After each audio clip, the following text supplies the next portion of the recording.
السلام علیکم۔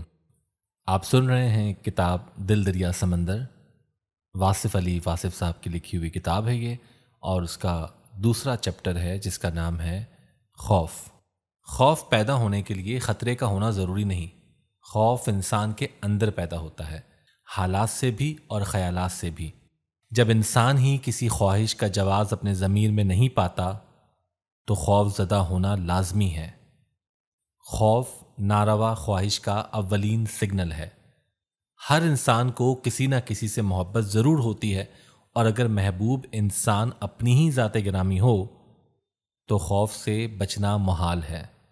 اپنے آپ سے محبت دوسرے انسانوں سے تصدیق کا تقاضا کرتی ہے، اور دوسرے انسان اس انسان سے محبت نہیں کر سکتے جو اپنے آپ اور صرف اپنے آپ سے محبت کرتا ہے۔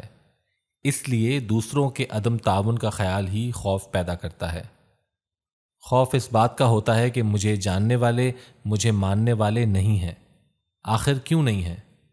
کسی انسان کو انسان میں محبوب بننے کے لیے ان سے محبت کرنا پڑتی ہے، اور دوسروں سے محبت کرنے کا عمل اپنے آپ سے غافل ہونے کا عمل ہے، اور یہ عمل اپنی ذات سے محبت کرنے کے عمل کے خلاف ہے۔ اس لیے محبت خویش خوف خلق سے مبرہ نہیں ہوتی۔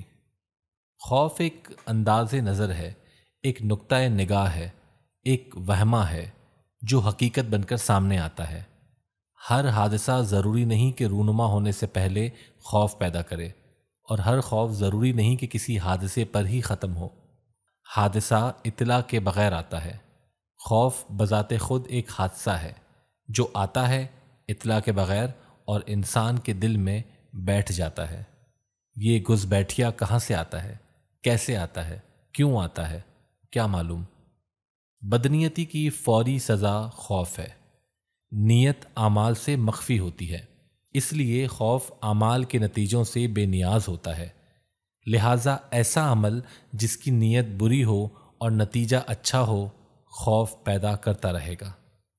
وہ عمل جس کی نیت اچھی ہو خواہ برا ہو خوف سے آزاد رہتا ہے۔ خوف دراصل بری نیت کی تخلیق ہے۔ نیت کی اصلاح کے بغیر یہ سزا ختم نہیں ہوتی۔ اللہ کے دوستوں اور خاص بندوں کی پہچان یہ بتائی گئی ہے کہ ان کے ہاں خوف اور حزن نہیں ہوتا۔ اللہ کے دوست نیت کی پاکیزگی کے بغیر کوئی عمل نہیں کرتے۔ ان کے اعمال اچھی نیات کی وجہ سے درست ہیں۔ نتیجے سے بے نیازی ہی خوف سے بے نیازی ہے۔ اندیشہ ہماری خواہش کے برعکس کسی نتیجے کا امکان ہے۔ جب خواہش خوش نیت ہو تو کسی بھی قسم کا نتیجہ خوف پیدا نہیں کر سکتا۔ جب خواہش بدنیت ہو تو کسی بھی قسم کا نتیجہ خوف سے نہیں بچا سکتا۔ اللہ کے دوستوں کو ملال نہیں ہوتا، کسی شے کے کم ہونے یا گم ہونے سے ملال پیدا ہوتا ہے۔ اگر انسان اپنے کسی حاصل پر ہمیشہ قابض رہنے کی خواہش نکال دے تو ملال پیدا نہیں ہوگا۔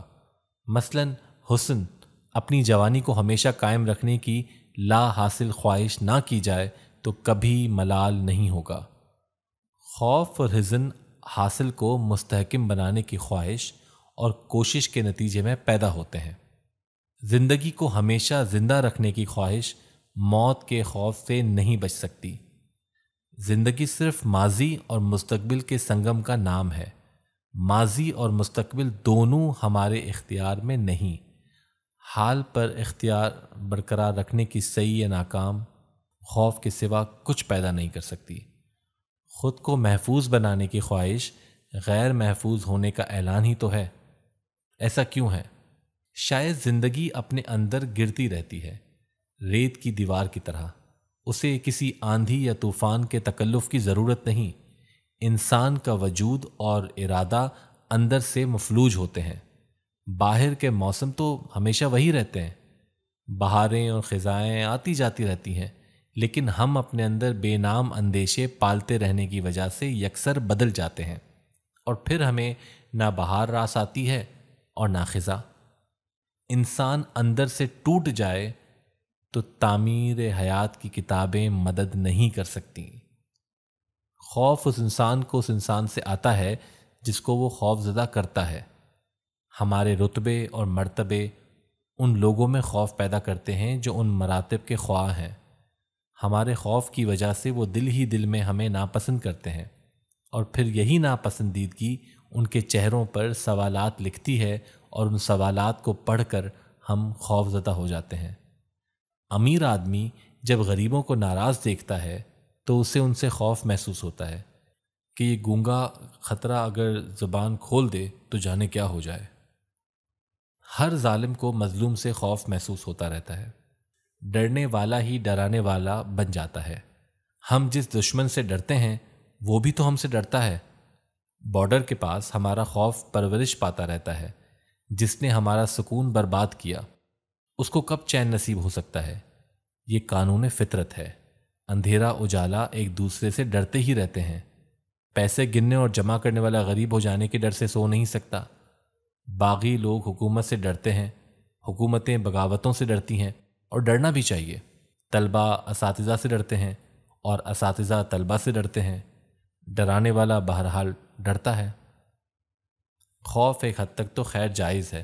خوف احتیاط پیدا کرتا ہے، اور احتیاط زندگی کے تیز سفر میں ایک موزوں اور مناسب عمل ہے۔ لیکن ایک حد سے زیادہ خوف ہو تو انسان کا سارا تشخص، اس کی ساری سائیکی، اس کا باطنی وجود سب ٹوٹ پھوٹ کا شکار ہو جاتے ہیں۔ خوف خون کی رنگت اور ہڈیوں کا گودا ختم کر دیتا ہے۔ خوف زدہ انسان پتوں کی کھڑکھڑاہٹ سے ڈرتا ہے، سرسراہٹ سے ڈرتا ہے، وہ آنے والوں سے ڈرتا ہے، وہ ہر ایک سے ڈرتا ہے، اپنے آپ سے ڈرتا ہے، اپنے ماضی سے ڈرتا ہے، اپنے حال سے ڈرتا ہے، اپنے مستقبل سے ڈرتا ہے، بلکہ اپنے پرائے، یہاں تک کہ اپنے ہی سائے سے ڈرتا ہے۔ خوف اگر ایک بار دل میں بیٹھ جائے تو پھر وجہ کے بغیر ہی خوف پیدا ہوتا رہتا ہے۔ ڈرے ہوئے انسان کے لیے ہر امکان ایک ٹریجڈی ہے، اس کے لیے ہر واقعہ ایک حادثہ ہے۔ خوف زدہ انسان خود کو اس بھری دنیا میں تنہا محسوس کرتا ہے۔ خوف احساس تنہائی ضرور پیدا کرتا ہے۔ خوف زدہ انسان کی مثال ایسے ہے جیسے کسی وسیع صحرا میں تنہا مسافر کو رات آ جائے، اور جب انسان اپنے وجود سے بے خبر ہو اسے اپنے وجود کا احساس بھی مشکل سے ہوتا ہے۔ خوف سے بچنے کا واحد مناسب اور سہل طریقہ یہی ہے کہ انسان میں خدا کا خوف پیدا ہو جائے۔ یہ خوف ہر خوف سے نجات دلاتا ہے۔ انسان اپنے آپ کو اللہ کے سپرد کر دے تو ہر خوف ختم ہو جاتا ہے۔ اگر منشائے الہی کو مان لیا جائے تو نہ زندگی کا خوف رہتا ہے، نہ موت کا، نہ امیری کا، نہ غریبی کا، نہ عزت کی تمنا، نہ ذلت کا ڈر۔ سب اس کے انداز ہیں، وہ جو چاہے عطا کرے، ہمیں راضی رہنا ہے۔ ورنہ ہماری سرکشی اور خود پسندی کی سزا صرف یہی ہے کہ ہمیں اندر سے دبوچ لیا جائے۔ ظاہر کے جسم میں تو کوئی خراش نہ ہو، لیکن اندر سے باطنی وجود قاش قاش اور پاش پاش ہو چکا ہو۔ جب زمین والوں کی بدعمالیاں حد سے بڑھ جائیں تو آسمان سے عذاب کا دباچہ خوف کی صورت میں نازل ہوتا ہے۔ ممالک، حکومتیں، معاشرے، تہذیبیں، افراد، غرض یہ کہ ہر ذی جان خوف زدہ ہوتا ہے۔ ہر شخص یہی محسوس کرتا ہے کہ نہ جانے کب کیا جائے۔ ہر ارتقا اندیشے سے دوچار ہوتا ہے۔ ہر شے ایک بے نام اندیشے کے سائے میں لپٹی ہوئی نظر آتی ہے۔ جب انسان خدا سے دور ہو جائے تو سکون انسان سے دور کر دیا جاتا ہے، اور اس کی جگہ اندیشہ اور خوف مسلط کر دیا جاتا ہے۔ جب زندگی اپنی افادیت، معنویت اور تقدیس کھو دے تو نتیجہ خوف کے علاوہ کیا ہو سکتا ہے؟ انسان جب انسانیت ترک کر دے تو اسے خوف سے بچانا مشکل ہے۔ خوف اور مسلسل خوف، بے وجہ اور بے ایمان خوف ایک عذاب ہے۔ اس کرب مسلسل سے بچنے کا واحد ذریعہ یہی ہے کہ انسان خوف خدا رکھے۔ انسان یہ نہ بھولے کہ اس کا قیام عارضی ہے، اسے ضرور اسی راستے پر گامزن ہونا ہے جس پر اس کے آباء و اجداد سفر کر گئے۔ خیال اور عمل کا فرق کم کرنے سے خوف کم ہو جاتا ہے۔ اپنے حاصل اور حق میں فرق مٹ جائے تو خوف مٹ جاتا ہے۔ خوف کسی غلطی، کسی غفلت، کسی گناہ اور کسی جرم کی یاد ہی کا نام ہے۔ خوف خود کوئی شے نہیں، یہ صرف نشاندہی ہے کسی ناروا عمل کی، کسی نامناسب رویے کا نتیجہ ہے۔ خوف زدہ انسان اول تو کوئی فیصلہ نہیں کر سکتا، اور اگر کر بھی لے تو غلط فیصلہ کر جاتا ہے۔ خوف اعصاب شکن بیماری ہے، اس سے انسان کی تمام فکری صلاحیتیں سلب ہو جاتی ہیں اور اس کی شخصیت ریزہ ریزہ ہو جاتی ہے۔ خوف کا پسندیدہ مسکن اس انسان کا دل ہے جس میں احساس گناہ تو ہو لیکن گناہ چھوڑنے کی طاقت نہ ہو۔ خوف زدہ انسان کی ہر بازی مات، ہر جنگ شکست اور ہر کوشش ناکام ہوتی ہے۔ خوف خوراک سے طاقت اور نیند سے راحت چھین لیتا ہے۔ سب سے بدقسمت ہے وہ انسان جو اپنے مستقبل سے خائف ہو۔ جدا ہونے والے ہمراز اور ادب نہ کرنے والی اولاد سے خوف آتا ہے۔ اگر خیال کی اصلاح ہو جائے تو خوف دور ہو سکتا ہے۔ ماضی کی غلطیوں پر توبہ کر لی جائے تو خوف دور ہو جاتا ہے۔ اللہ کی رحمت پر بھروسہ کر لیا جائے، اس کے فضل سے مایوسی نہ ہونے دی جائے تو خوف نہیں رہتا۔